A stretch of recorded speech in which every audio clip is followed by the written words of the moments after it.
As the sun gently rises over Vatican City, its golden light stretches across the ancient stones of St. Peter's Square.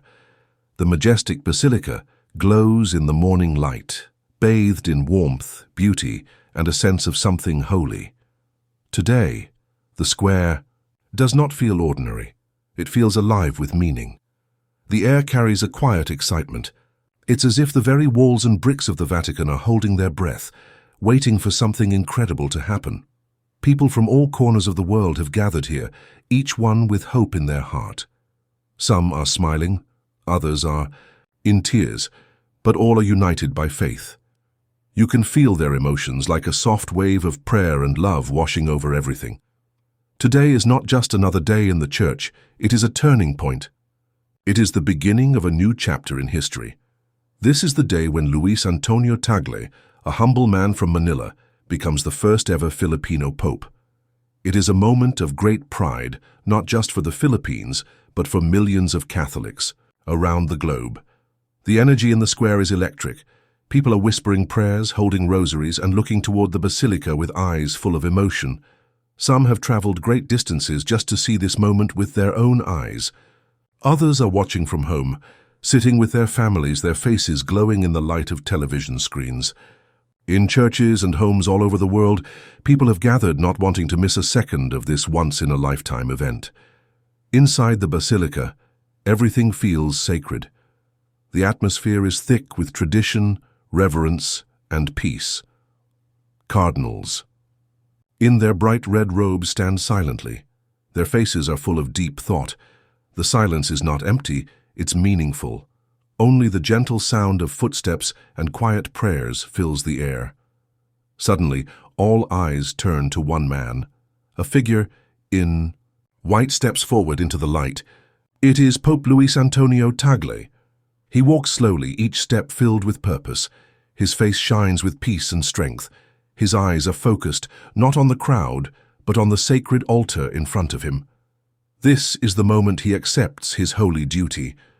The weight of leadership, the responsibility to guide more than 1 billion souls, now rests on his shoulders. The keys of St. Peter are waiting.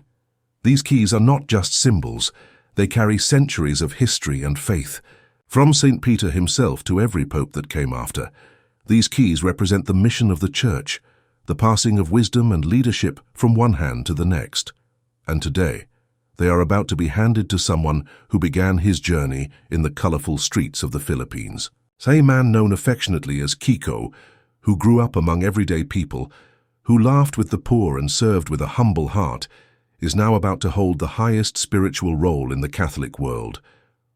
The moment arrives. A senior cardinal steps forward. He holds in his hands the keys of St. Peter. They shine under the soft light of the Basilica. The cardinal's face is serious, but full of respect. He knows what this act means. With deep reverence, he walks toward Pope Tagle and hands him the keys. It is a simple motion, 2 hands meeting, but it speaks volumes. It is a gesture that reaches back through time, from the days of Peter the fisherman chosen by Jesus, to now a Filipino leader standing in the heart of the Vatican, ready to guide the Church into a new era. As the keys pass into Pope Tagle's hands, a wave of emotion breaks through the silence. The people in the Basilica gasp softly. Many are crying. The emotion is too strong to hide. This is not just a change in leadership. This is a spiritual moment. Outside in the square, the crowd explodes into cheers. Flags wave from every nation. People hug, strangers become friends. Voices rise in a joyful celebration of unity, of peace, of faith. The sound echoes through the city and into the hearts of people watching around the world. In the Philippines, the celebration is even louder. Fireworks light up the sky. Streets are filled with music and dancing. In small villages and big cities, alike people cheer and pray. Children look up at their parents with wide eyes. Grandparents whisper blessings through their tears. Everyone feels it. This is their moment. This is history. A son of the Philippines now leads the Catholic Church, but Pope Tagle does not take this moment to boast. He bows his head. He prays. He knows this role is not about power, but about service. The Church is facing many challenges: poverty, division, climate change, growing doubt among youth, and the need to repair past wounds. These are not small problems. But Pope Tagle stands with faith. He believes that kindness, love, and compassion can bring healing. He knows the Church must reach out, listen more, and walk alongside those who have felt ignored or forgotten. In his first speech as Pope, his voice is steady and full of heart. He speaks simply, not with big words or loud commands, but like a father speaking to his family. He calls for unity. He speaks of healing. He tells people that the Church must return to the basics, to love, to mercy, to understanding. He does not pretend to know everything, but he invites everyone to join in the journey, to walk together in peace. His words touch the hearts of millions. They feel personal, honest, and full of light. Pope Tagle's rise is not just a proud moment for Filipinos, it's a message to the entire world. For centuries, the Church has been led mostly by voices from the West. Today, that changes. Today, a new voice rises from the East, a voice that understands the poor, that knows the struggles of ordinary people, a voice that has lived through difficulty yet never lost hope. Pope Tagle becomes a bridge between cultures, between wealth and poverty, between tradition and change, between the global North and South. The world takes notice. Leaders around the world offer congratulations. People from every background, Catholic, non-Catholic, and even non-religious, watch with interest. Some wonder what kind of leader he will be.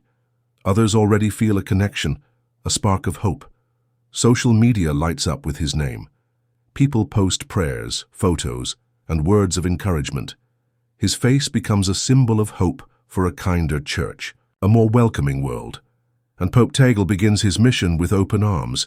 He meets with people from all walks of life. He talks with the young. He visits the poor. He prays with those who are suffering. He does not stay locked behind walls. He walks among the people, he listens, he smiles. And through all of it, he reminds everyone that the Church is not just a place, it is a family. A place where all are welcome, where wounds can heal, where the light of faith can grow again. He speaks often about the future, about the need to protect the earth, to care for the poor, to face modern problems with courage and compassion. He says the Church must not be afraid to admit its mistakes. It must learn, grow, and do better. And he promises to lead with love, not with fear, not with power, but with a heart that beats for the people.